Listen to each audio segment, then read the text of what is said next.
Okay, so we are live on YouTube now as well. I guess we should be starting and people can join in.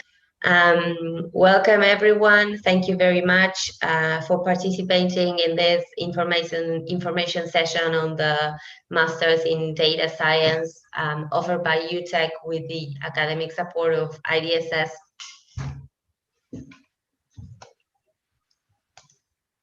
I'm listening to myself. There you go. Better now.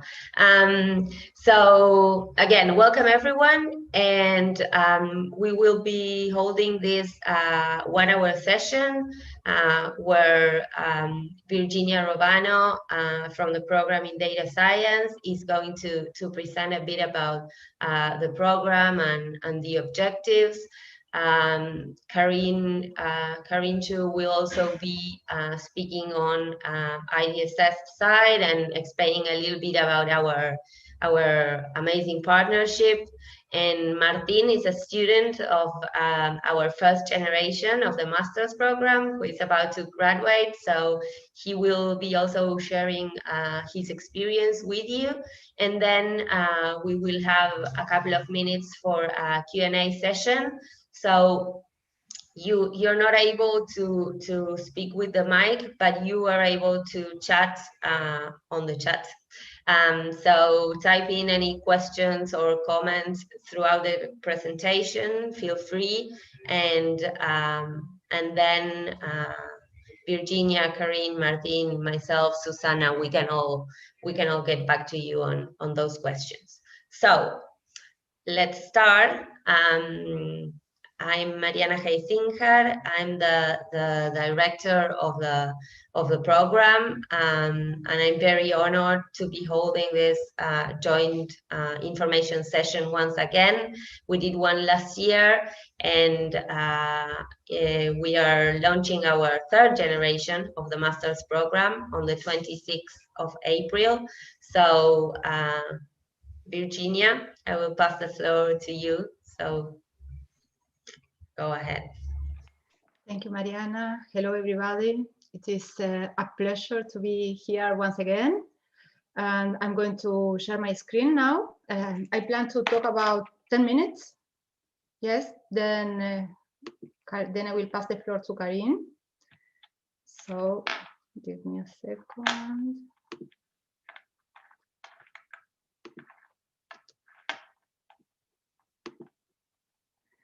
Well, let's see, can you see the, yes, I hope you can see the. Yes, we can.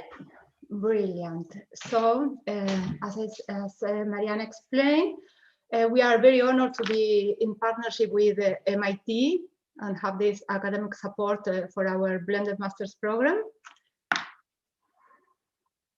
What I'm going to, let's see. Okay, there we go. Yes. So what I'm trying to do in these 10 minutes is to give a bit of a hint of how can we use artificial intelligence? What are the uses? Should we use it? Should we not use it? Always in the scope of trying to have a productive use for this. Yes. So let me start as I guess you will be all doing by reading what we see on the left, and then I'm going to explain the figure on the right hand side. Okay. So what are we trying to do with this program? We try to transform data into information. Yes. In this, in the past year, there is a report from McKinsey that says that only in the past year we have generated enough data as the 7 previous years. But data in itself is nothing, right? So we are trying to get the skills to transform this data into information into knowledge, and use this knowledge into productive decisions. This is an applied master's program, as I say, it's a professional master's program, yes? So now I'm going to explain the figure on the right-hand side. So we are speaking about artificial intelligence, but it is not like, okay, the robots are going to conquer and dominate the world. It's a narrow conception of artificial intelligence, is trying to, as artificial machines, yes, and by intelligence, what do we mean? Try to replicate the behavior of humans, yes, to understand and to take decisions based on that previous understanding of the topic that we are trying to solve. Yes. And so then we have these subsets, machine learning and deep learning, that I'm going to be explaining a little bit more in a few seconds in the next slides. Now let me go again on this.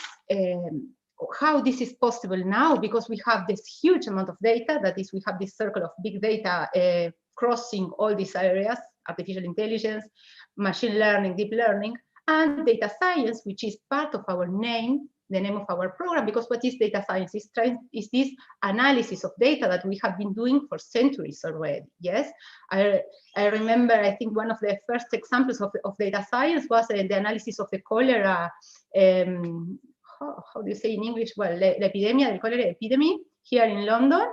Yes, and trying to see where were the water sources that were contaminated, and that's why in this analysis is that one of the first statistical uses, right, of data. Okay, so what are we trying to do? In machine learning, we combine data with algorithms. Yes, we try to build models that as I said before, are going to help us in understanding what we have and in making decisions based on probability choices. Yes, we are going to try to classify. Yes, one of the areas of machine learning is the classification.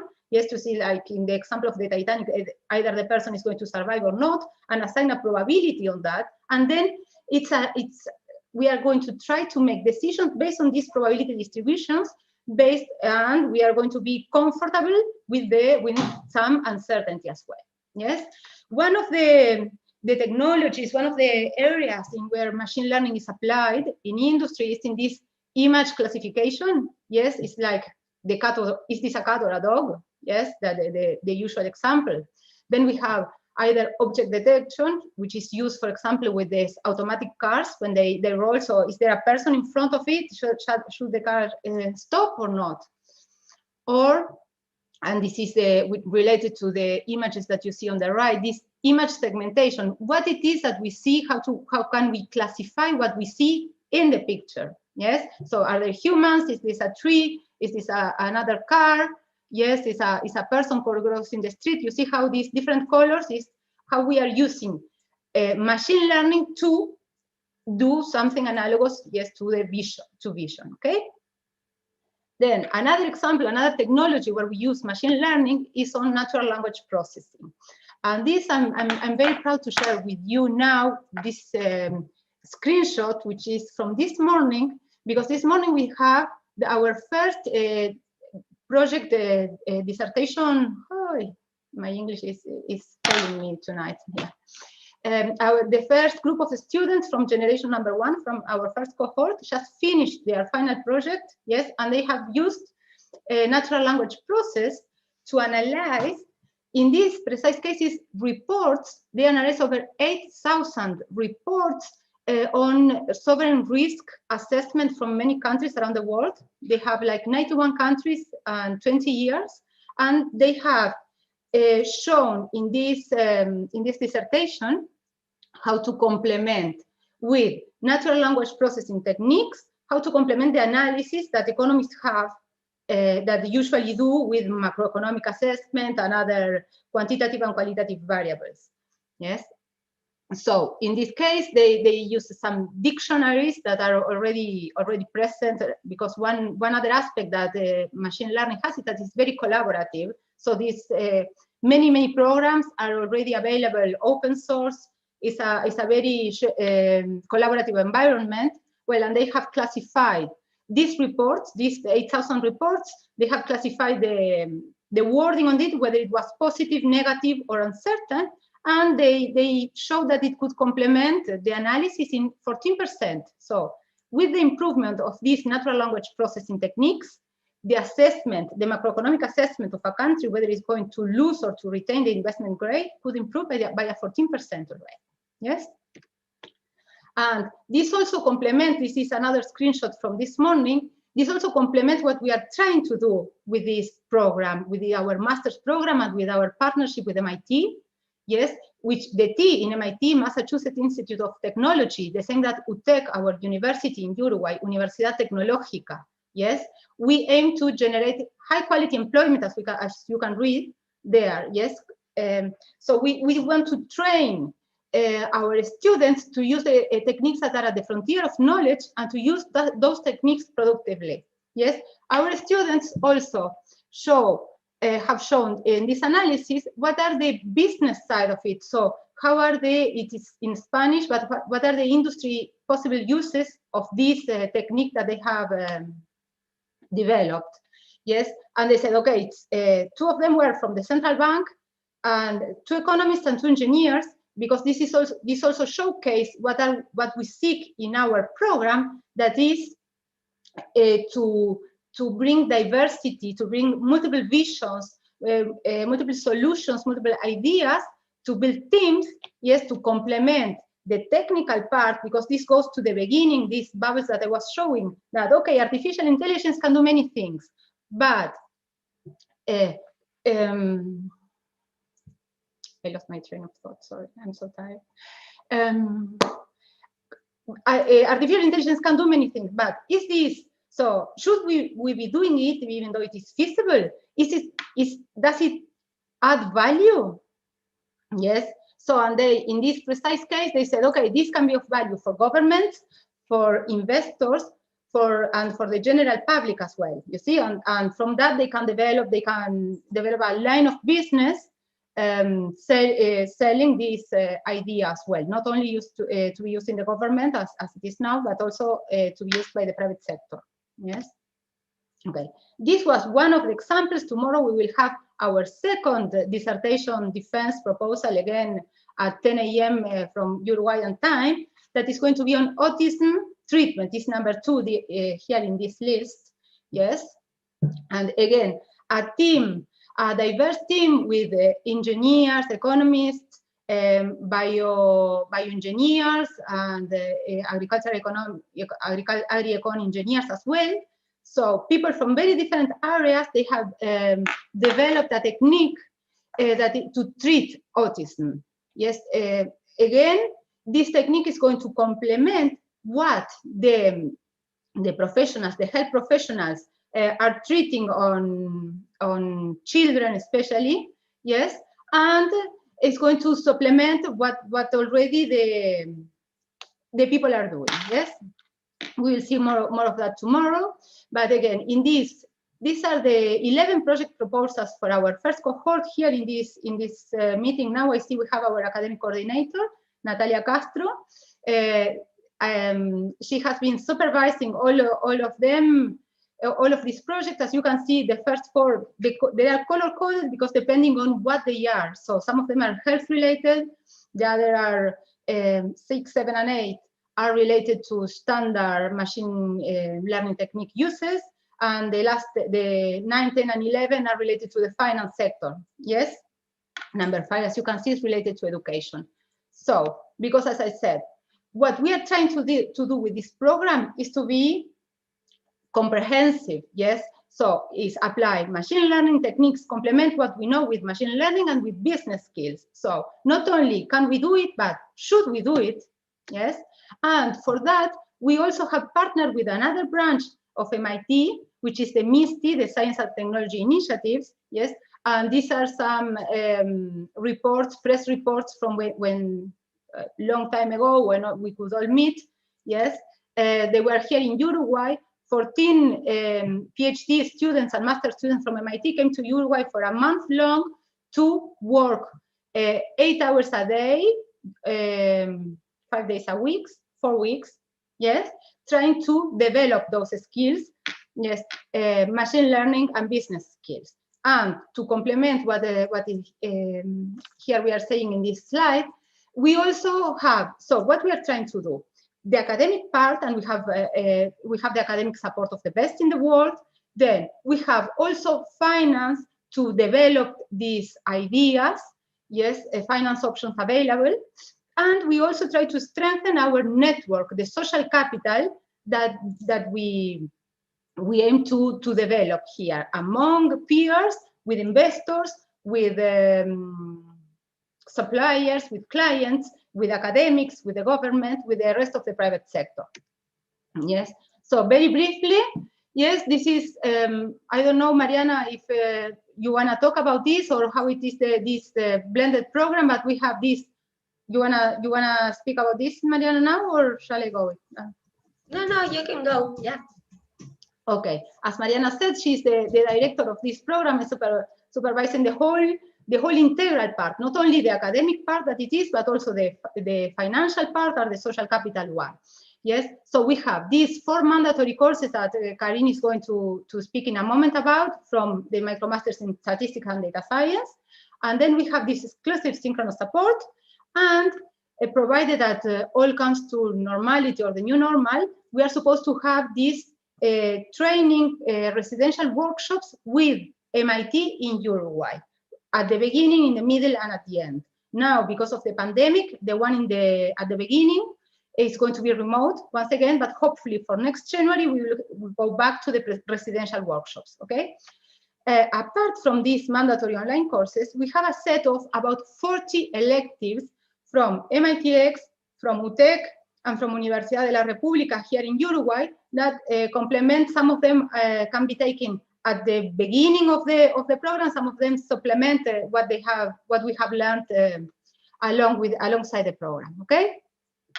Now I have some pictures to show to you. I will try to go slowly on them so you can appreciate what they were. This was when the program was launched. The program, we have this public support. Yes, here in the first picture, you can see the former Ministry of Education that was at the beginning of our program, with the president of ANI, our National Research Agency, and the president of Plan Ceibal, who is the institution that brings technology to education, along with one of UTEC board members. Yes. Then in the middle and to the right, you can see how were the residential workshops here in Uruguay. Yes.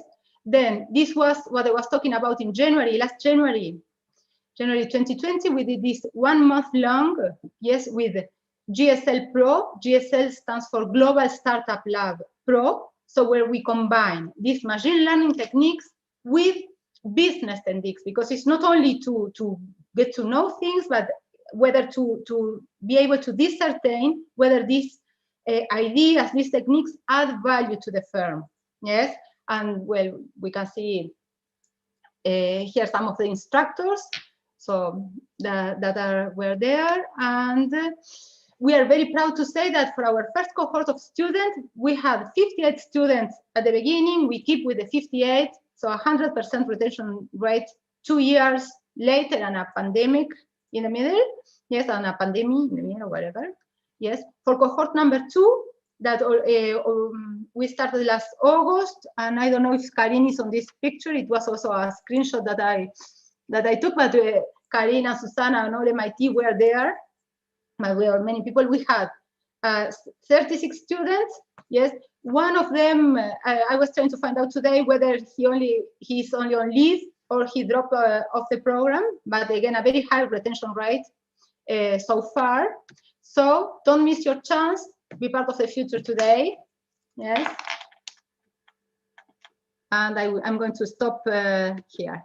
Thank you. Thank you, Professor Virginia. And hello, hello everyone. I'm really happy to be here once again to introduce the MicroMasters program in Statistics and Data Science that comes out of MIT Institute of Data Systems and Society. I'm the Assistant Director of Education of this program, and I work with the MIT faculty and graduate students and postdocs to build this online program, which is designed for online learners. So let me go into a bit of details. I want to introduce to you the program and also tell you more about the exciting partnership that we are having with UTEC once again since last year.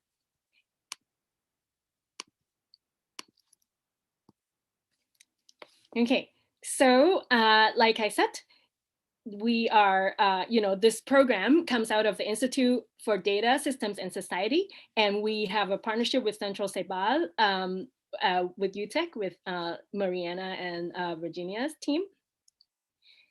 I'd like to introduce you to the mastermind behind our institute. He is Professor Mansoor Dali. He's a faculty at the Department of Electrical Engineering and Computer Science at MIT.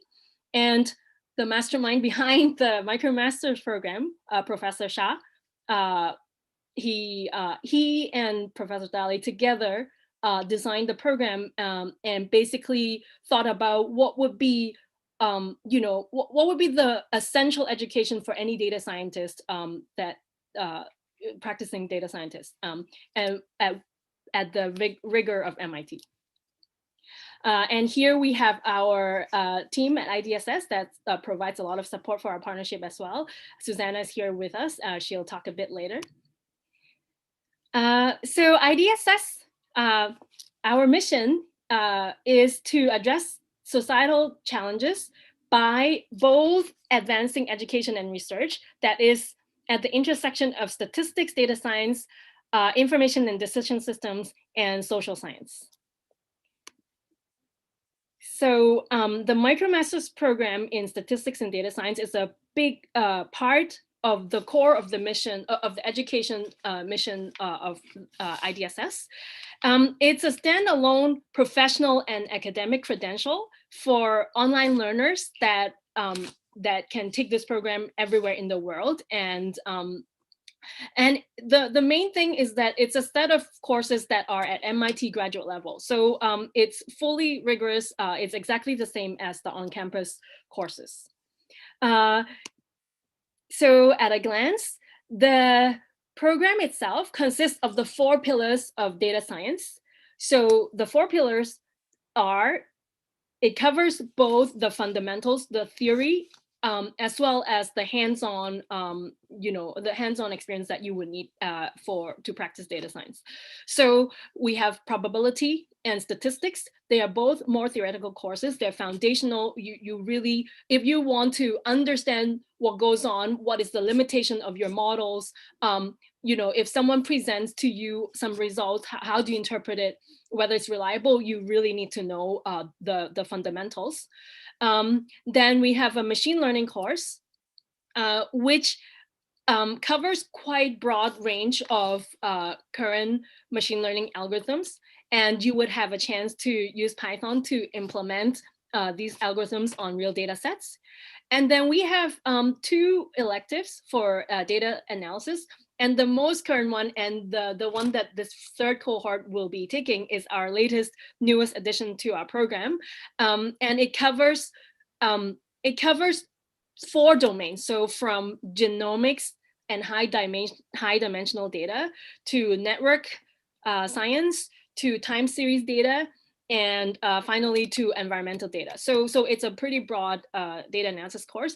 And you would also get a chance to apply the techniques on real data sets. Then at the end of this 4 online courses, there will be a comprehensive proctored exam, which is also online, so you can do it at home to make sure that you retain the knowledge. So this is a flowchart of what I just said. So you would complete the 4 online courses on edX, the platform edX. Then once you pass all 4 courses, you would then take the final proctored exam also on edX. And then if you pass that, then you would receive the MITx MicroMasters program credential and you will have a certificate and letter of accomplishment to show that you have acquired knowledge and skills from this program. And then afterwards, actually, the MicroMasters program is a pathway to the PhD program at IDSS. So if you independently get admitted to the MIT PhD program in social and engineering systems, then the MicroMasters courses actually will be counting for credits for some of the PhD program. So as I've already said, the program is really, we really try to deliver education that is as rigorous as you would get on campus. And it covers both the theoretical side of data science and hands-on data analysis and machine learning algorithms. I won't go through this in too much detail. The 4 courses covers the 4 pillars. So here are the names of the 4 courses. You would start with probability, then you would do a machine learning with Python course. Then there's a mathematics course. It calls Fundamentals of Statistics. And finally, our new data analysis course that where you will use different techniques and analyze real data sets. And at the end, there will be the capstone exam. Here are the MIT faculty who are experts in their research field and who, through years of experience of teaching and research, have developed these courses for the on-campus course, and now also offered online through the MicroMasters program. So. And here I will let Susanna, our program manager, jump in to let you know a bit about the benefits for the credential holders. Thank you, Dr. Credential. I'm happy to give you more information about the benefits. It's always exciting to talk about them. So as learners who credential holders of the MicroMasters automatically become available, basically acquire benefits to the MicroMasters program. Once you have the credential, you acquire the benefits of MIT Alumni Association. And that in itself enlists a number of benefits and means that you're eligible for following affiliate member benefits, such as access to online directory of other fellow MicroMasters program credential holders, an official Infinite Connection account on MIT Alumni Association website.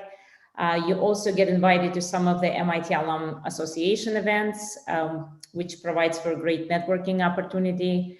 There are a number of discounts to MIT press publications and access to the library journals available. Then one of the newest benefits within that category is a free subscription to MIT Horizon, which is a digital library, and it provides you with access to exclusive original content featuring some of the latest developments from MIT. So those are some of the MIT Alumni Association benefits, but also we're excited to share with you that you would be invited to a celebration event, which in thinking about how this community of credential holders is part of the MIT community. We've developed an MIT celebration event which is shared by other MicroMasters, and it takes place yearly. So you would be invited to attend it virtually. We had it last summer, and we have another one scheduled in this upcoming July. I also wanted to mention that there's all of the completers receive a letter of accomplishment, which acknowledges the tremendous commitment to the program and your significant accomplishment.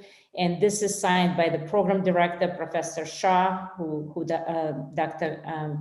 Chu has introduced us to through the slide. And also it's signed by Dr. Chu, as well as Professor Krishna Rajapal, who is the professor of physics and the dean of MIT Digital Learning. In addition, and this is something that IDSS issues, it's an IDSS certificate, which acknowledges your successful completion for this IDSS partnership. And basically it acknowledges your commitment and the 18 months of weekly recitation sessions and attendance of all the sessions, as well as the coursework that goes in beyond the actual program. So those are some of the benefits. I think I've mentioned most of them, most of the essential ones. Dr. Chu, please feel free to fill in blanks that I've forgotten. Yeah, thank you, Susanna. That is we hope that this list will keep on growing. And of course, one of the main benefits in itself is the knowledge that you'll gain from this program. We're very proud of this program. So Susanna was mentioning that, you know, for this partnership, this special UTEC IDSS partnership, we have a certificate. So what is the certificate for? It's for you know, this portion of not just sort of the MicroMasters program is just online, and you know, we have designed the program so that the online part, you know, is as supportive as possible, as conducive to learning as possible. For this partnership, we, you know, to make sure that, you know, you get the experience, you know, to be as close as possible to the on-campus experience. What we thought that would be the most exciting and useful is for this live weekly recitations, where you would have MIT teaching assistants to work on problems with you, to you know, lead problem solving sessions with you, so that we hear where you're stuck, if you're stuck on anything, and also, you know, to just give you feedback on your work. So so that's the main idea behind you know, the academic partnership is to give live support and this interaction between MIT instructors and you, on top of the online program itself. So the format is weekly, and it's going to be through Zoom. And right now it's pretty structured. So we prepared worked examples, we prepared problems. So you will have a recitation handout just like you would on campus.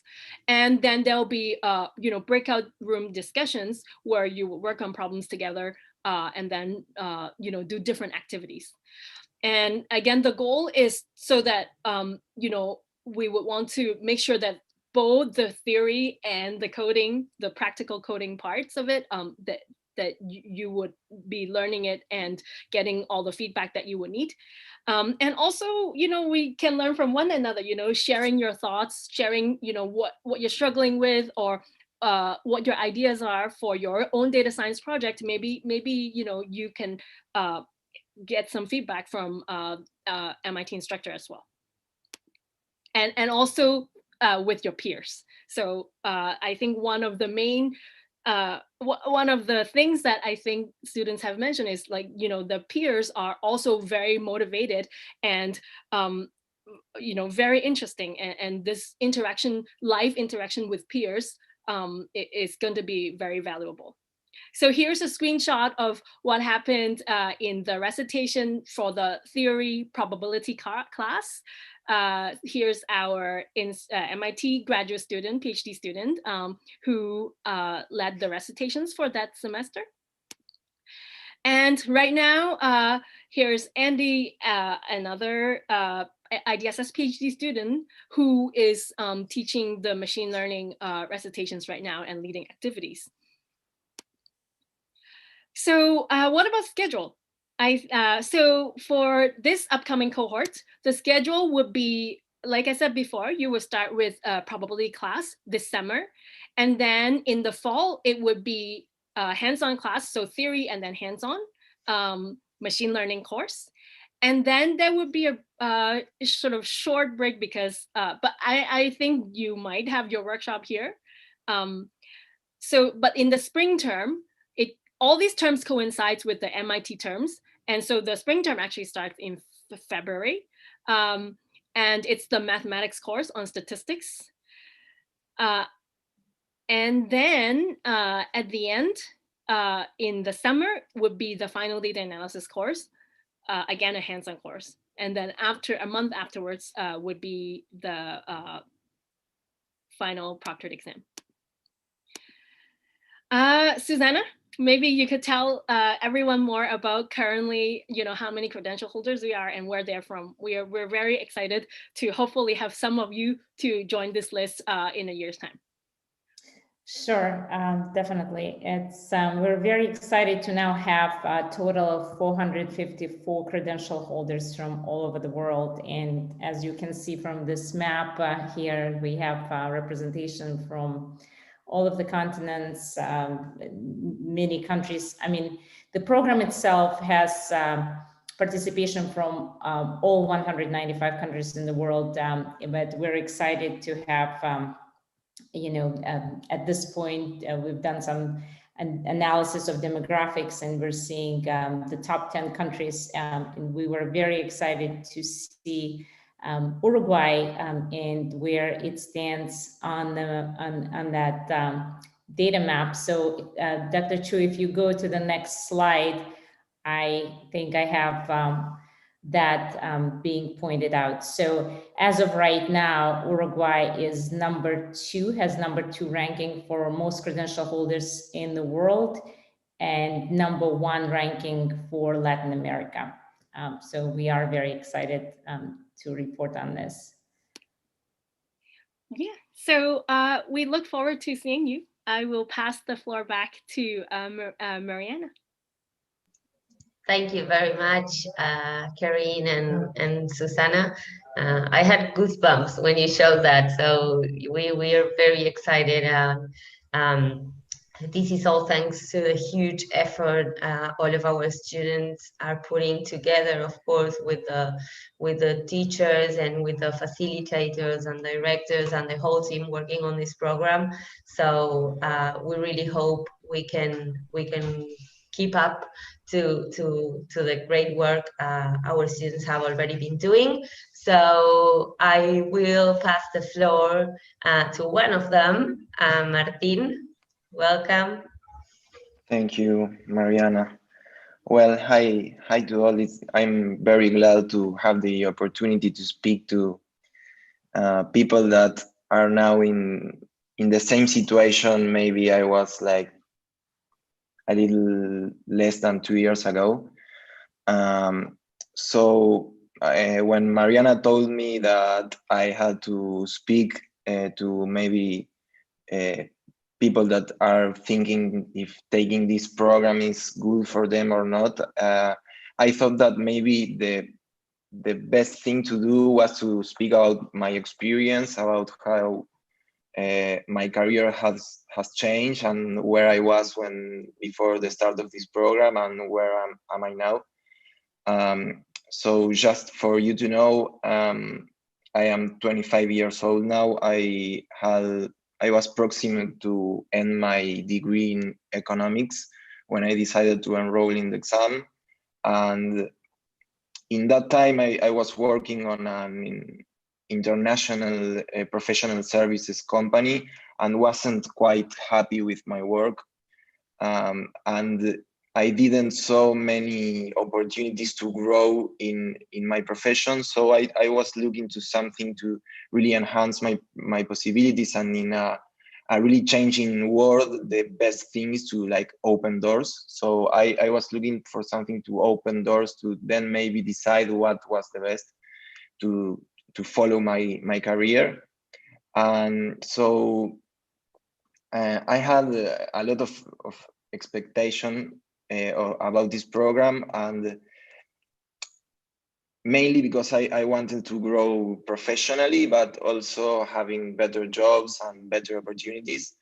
And I can say that objective has, it's like a check on that objective, because really it's a profession that it's now growing a lot.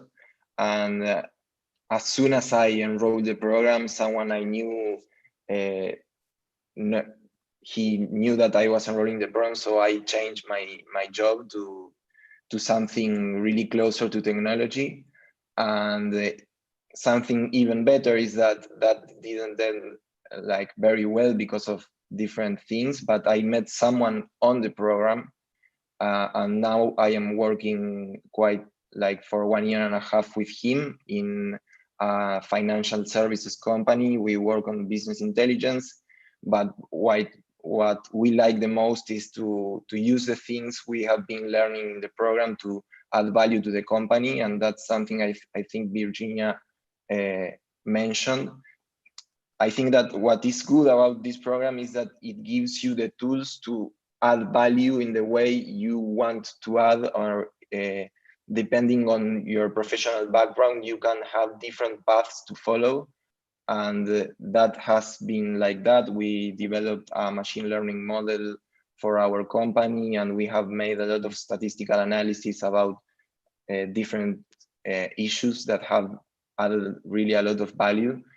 So academically, I think it's very good to have something that gives you like a baseline that to then grow to the things you like the most or that you think you need the most. These programs really helps you to have like a set of tools that you can use to know how to get in front of a problem that can be solved maybe statistically or with machine learning. So that helps a lot to develop in this world that is really dynamic and it changes all the time. So of course there's not a recipe to follow. Like, I am not saying that everyone is going to take 2 jobs from the time they enroll in the program, of course, but surely that there are a lot of possibilities and a lot of paths to follow, as I have said. And don't know, I mean, I think that's the most important thing. I think it's the right way to go. Like, it's very difficult to know what to do, what to study, and what to follow in a career, more if you are quite young. But I'm sure that this program and the things you can learn through it's the right way to go. And just maybe to end, another thing that many people ask me is why you choose this program and not another program of that. Like, there are a few here in Uruguay. And what I can say is that, of course, the MIT is like a color of attention, because in these things, it's good to be in the frontier of knowledge. And in my case, I have the opportunity to not only to have the MicroMaster credential, so I am very proudly one of the 99 people in South America that have it. It was quite an effort, but also to work with an MIT PhD student that came here in January to teach to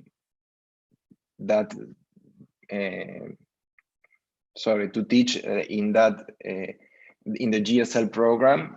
And so having that interaction with people of another country and maybe very different backgrounds and very different knowledge, it's obviously something that it's quite a differential for the program, in my opinion. And also, to evacuate another question that many people ask me, is that what's the difference between this program and just the MicroMaster credential that you can have?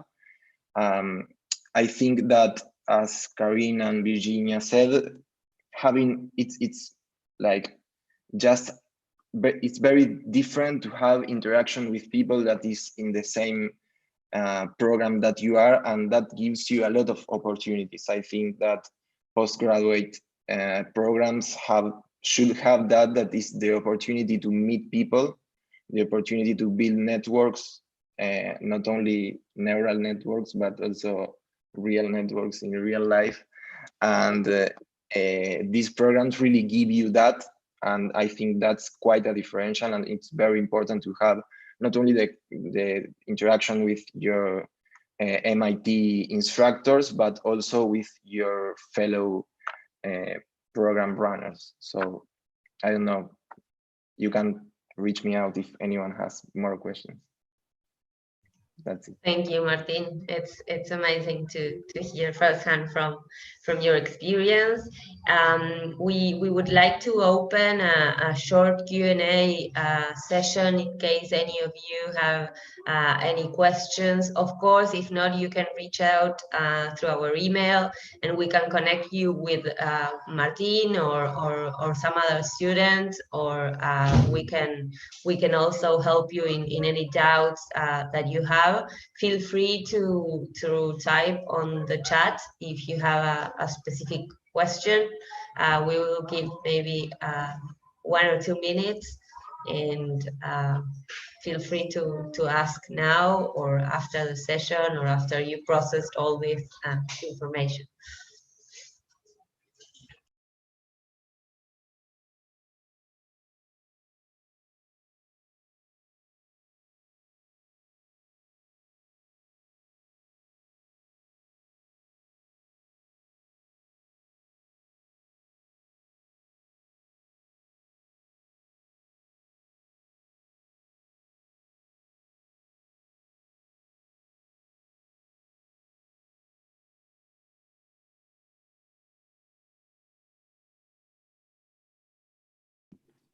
Mariana, there are some questions on the chat. I put them to you on the other on WhatsApp. Oh, okay. Oh, okay. So people are asking on YouTube, what's the cost of the program and how long it takes to complete it. So the whole master's program takes around 24 months to complete. So the base is the MicroMasters Dr. Karin was mentioning before. There are also some elective subjects, some workshops, as Virginia said, that hopefully we will be able to do some of them on site in Uruguay. And there's a final project, which is a hands-on project, which aims to solve a real life problem or develop a new line of business in an existing company, or create a new business of yourselves. We work together with Uruguay's entrepreneurial community. We have a very strong relationship, and we encourage you to take at least a chance to think about the possibility of starting a business. And there are a lot of resources and tools available, monetary tools, but also mentoring and help. And about the cost, the whole program for the 2 years is $6,990, and you can pay that in installments. I see there's a Betania. She's asking something in the chat. Thank you very much. Degree in sociology. I wonder if the program considers analyzing data related to cultural, social, or public policy issues. I will leave this to Virginia or Karin. Okay, I start.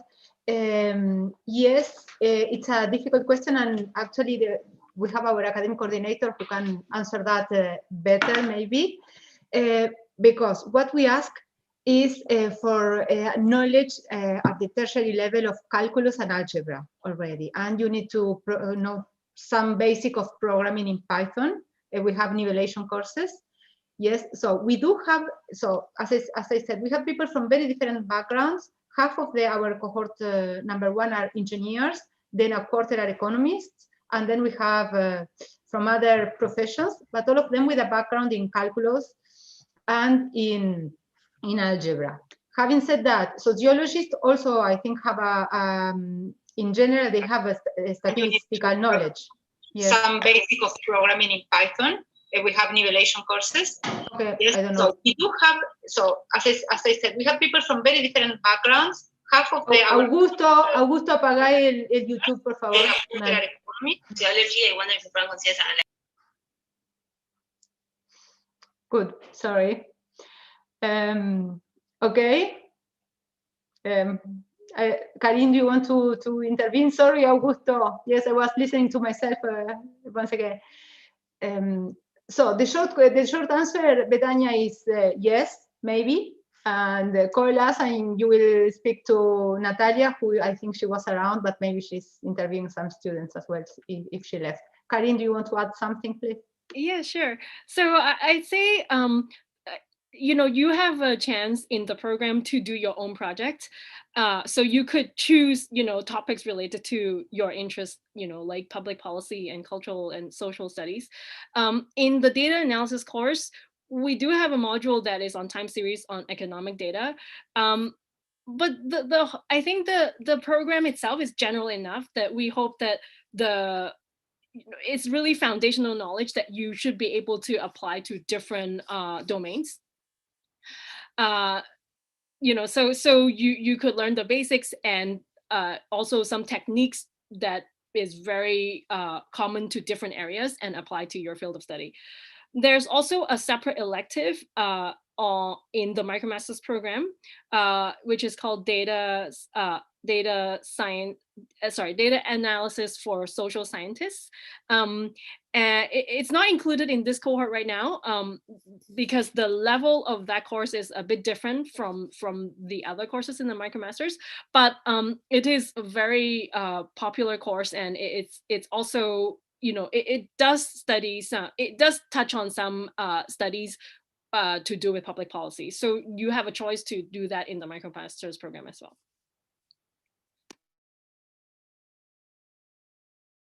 So we have two more questions in the chat.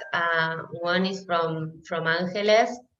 So she's asking how doable is a program for non-engineers? Maybe Virginia.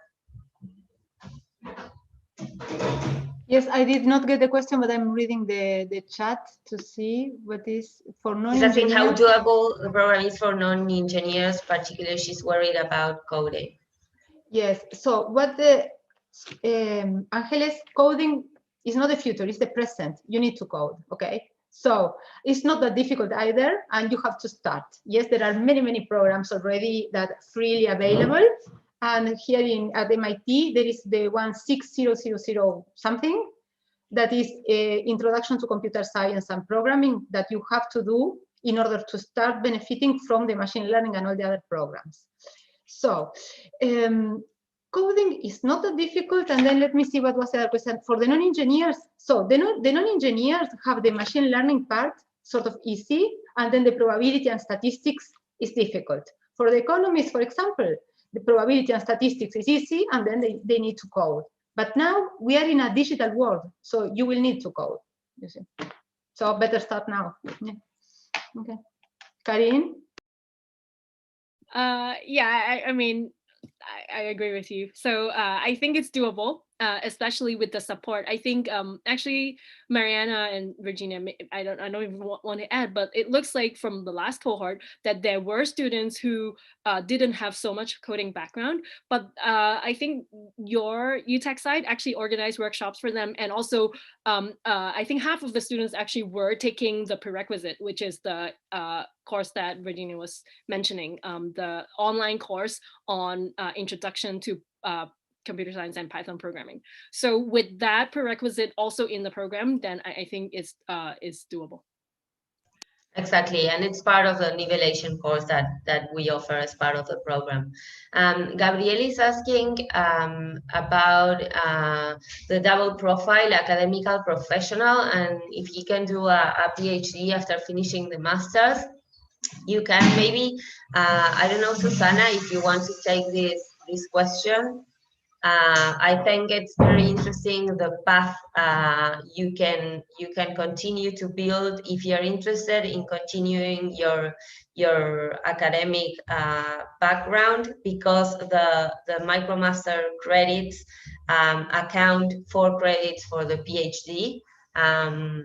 So if you want to maybe further on that, Karin or Susana. So like Okay, so this is a master's program, so you're definitely free to join, apply to any PhD program that you would like afterwards, if you want to continue studies. The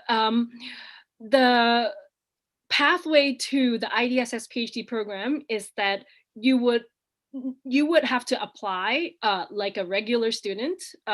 It's a completely separate admission process. So you would apply to IDSS PhD. And then if you get admitted, then and this MicroMasters program, having completed this program, will have some weight, but not all, of course, towards the admission. And then, so if you get admitted independently, then the MicroMasters credential will count towards some credit towards your PhD program.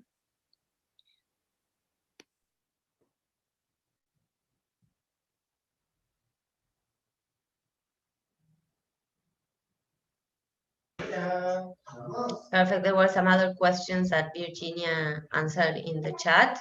So if you have any more questions, this is the time. If not, feel free to contact us again by email, and we're happy to help you, and feel free to contact us. And I would like to thank you all for taking the time to participate, for considering our program. Martin, for taking the time as well to share your experience, Susana, Karine, Virginia, and the whole team from both IDSS and the program in data science and UTEC. And hopefully we will see you joining our third cohort, which is starting on the 26th of April.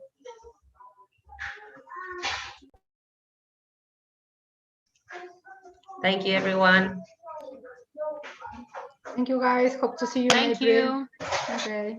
Bye, everyone. Bye. Bye.